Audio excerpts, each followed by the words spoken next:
माँ गंगा जमुना सरस्वती के संगम की नगरी प्रयाग, जिसे हमारे शास्त्रों ने सभी तीर्थों के राजा होने की उपाधि दी। और इसी तीर्थराज प्रयागराज में लगा है दुनिया का सबसे बड़ा धार्मिक मेला महाकुंभ। तो चलिए आज आपको लेकर चलते हैं महाकुंभ 2025 की नई जानकारी के साथ, और महाकुंभ के उन्हीं खास तीर्थ स्थलों के बारे में बताएंगे जहां जाना और दर्शन करना आपके लिए अति महत्वपूर्ण।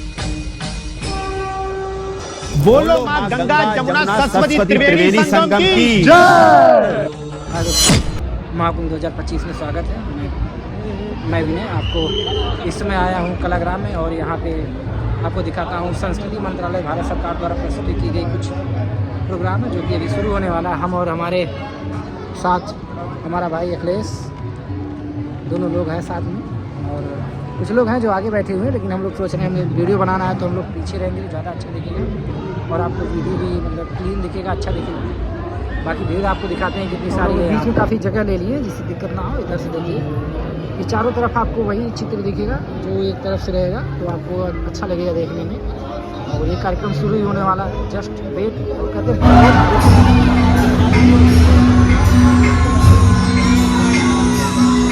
ब्रह्मांड के अनंत विस्तार से लेकर पृथ्वी की सीमित परिधि तक हर चीज अपने केंद्र की ओर आकर्षित होती है। इस पृथ्वी पर एक ऐसा केंद्र है जो न केवल मानवता की आस्था और भावनाओं को, बल्कि उनकी आत्मा की गहराइयों को भी अपनी ओर खींचता है। महाकुंभ क्या है वो शक्ति जो हम सबको एक सूत्र में बांधती है? उत्तर है गंगा।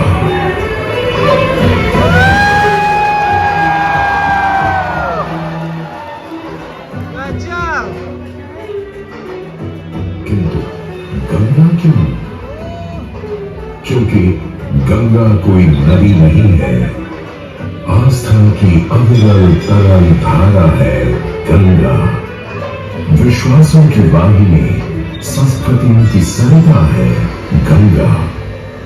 और इस स्थान पर इस प्रयागों के राज में श्वेत रंगा गंगा का संगम होता है अपनी दो बहनों श्याम वर्ण यमुना और अदृश्य सरस्वती से।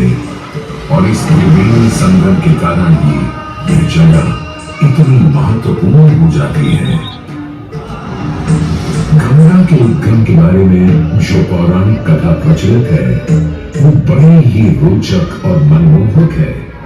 तो आइए क्यों न आज हम आपको गंगा अवतरण की कहानी सुनाए दिखाएं। रानी का राजा बलि पर करता था दंग, पूरी पृथ्वी पर फैला था उसका ही आतंक। उसके आतंक को रोकने विष्णु ने धरा एक रूप, 52 अंगुल का बौना बनकर पहुंचे जहां का भूत।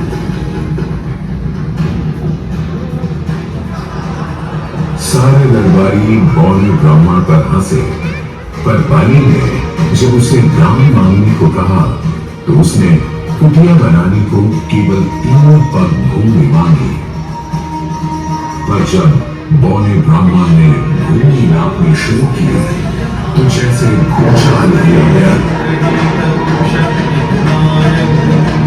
वामन ने पहले पग में पूरी धरती नाप ली और अगले कदम से स्वर्ग। ब्रह्मा जी ने भगवान विष्णु के चरण होकर उस जल को अपने कमंडल में भर लिया। और अब वामन अवतार ने अपना तीसरा पग बलि के सिर पर रख उसे पाताल लोक भेज मुक्ति दे दी।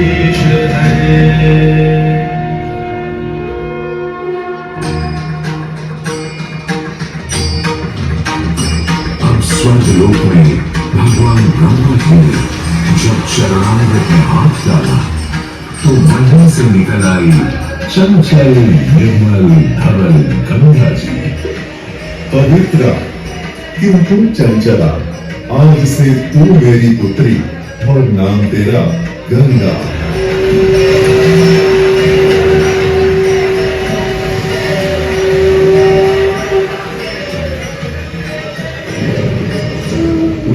कुछ समय बाद सतयुग में इक्ष्वाकु कुल के सूर्यवंशी राजा सगर ने सारे संसार को जीतने के लिए एक अश्वमेध यज्ञ का संकल्प किया। सुने सुने सुने सब सुने, यह चिन्ह पूजित धवल अश्व जहां भी जाएगा वो भूमि राजा सगर की मानी जाएगी। यदि किसी ने इस अश्व को रोका या पकड़ा तो उसे सगर के 60,001 पुत्रों और उनकी लक्षाधिक सेना का सामना करना पड़ेगा। सुने सुने भूलोक में सगर का अश्व अजेय अपराजेय बढ़ता जा रहा था और स्वर्ण लोक में बढ़ती जा रही थी देवेंद्र इंद्र की दुर्गा। डरकर वो अश्व को रोकने की युक्ति लगाने लगे। इंद्र ने राजा सगर के उस घोड़े को चुरा लिया और छल से महर्षि कपिल के आश्रम में बांध दिया।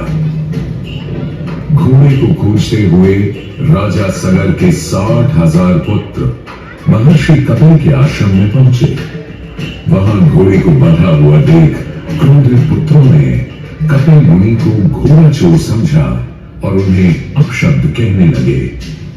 वाचाल कुमारों, यदि कपिल ऋषि ने खोली आंख तो तपस की युगाग्नि से जलकर तुम सब हो जाओगे राख।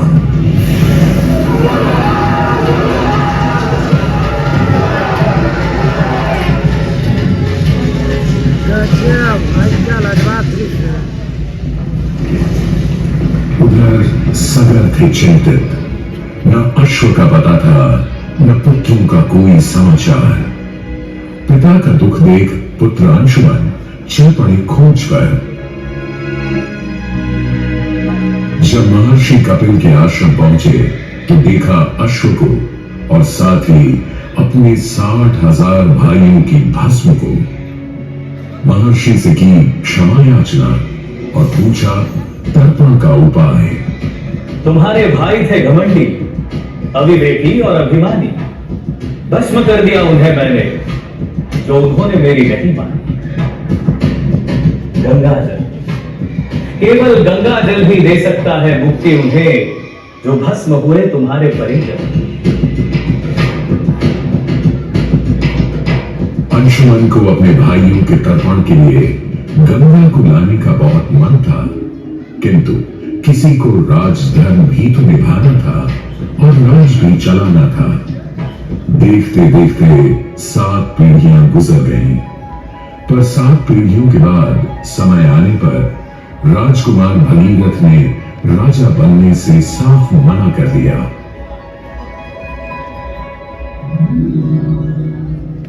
क्षमा कीजिए, क्या ये आवश्यक है कि राजा का बेटा ही राजा बने? मैं पहले तपस्या और फिर ब्रह्मा से घोड़ा को मांगकर पृथ्वी पर ले आऊं और फिर उनके पावन पवित्र जल से अपने 60,000 पूर्वजों का तर्पण करूं। वर्ष बदले, ऋतुओं की हवा बदली, नदियों के किनारे बदले, किंतु नहीं बदला भगीरथ का संकल्प। गंगा अवतरण।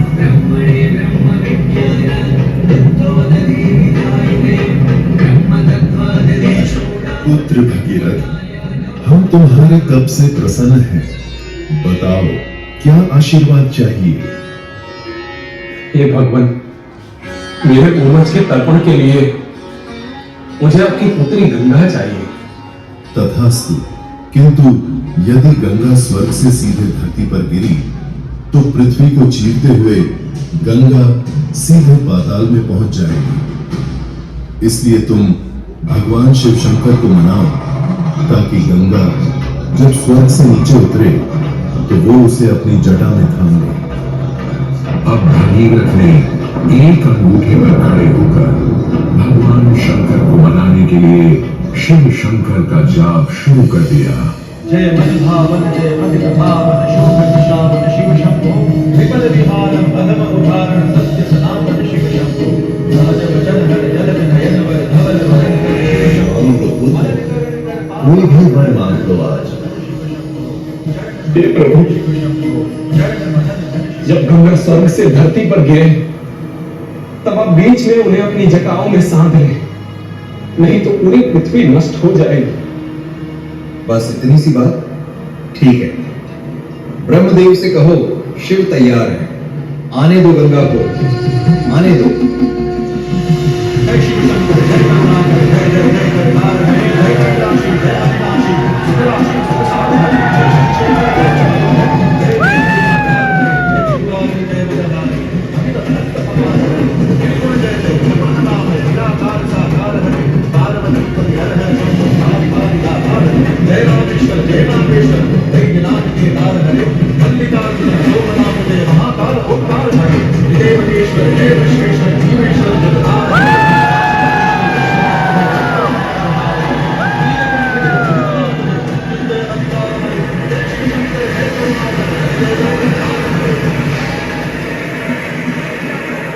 और यूं गंगा ने भगीरथ के साथ गंगा सागर जाकर सगर के पुत्रों का उद्धार किया।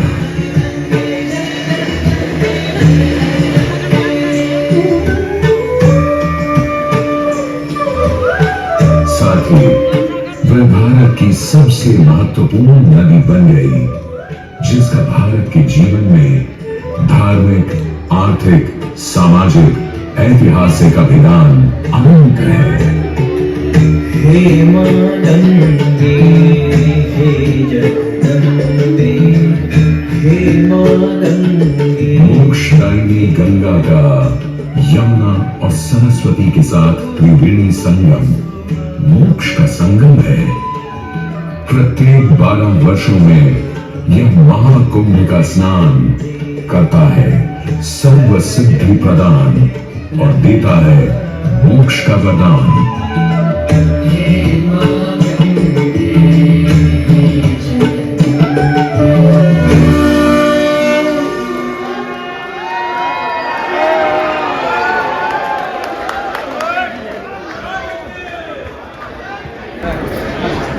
तो शो खत्म है और हम लोग अब यहाँ से एग्जिट कर रहे हैं। चलते हैं, यहाँ पे एग्जिट पॉइंट है।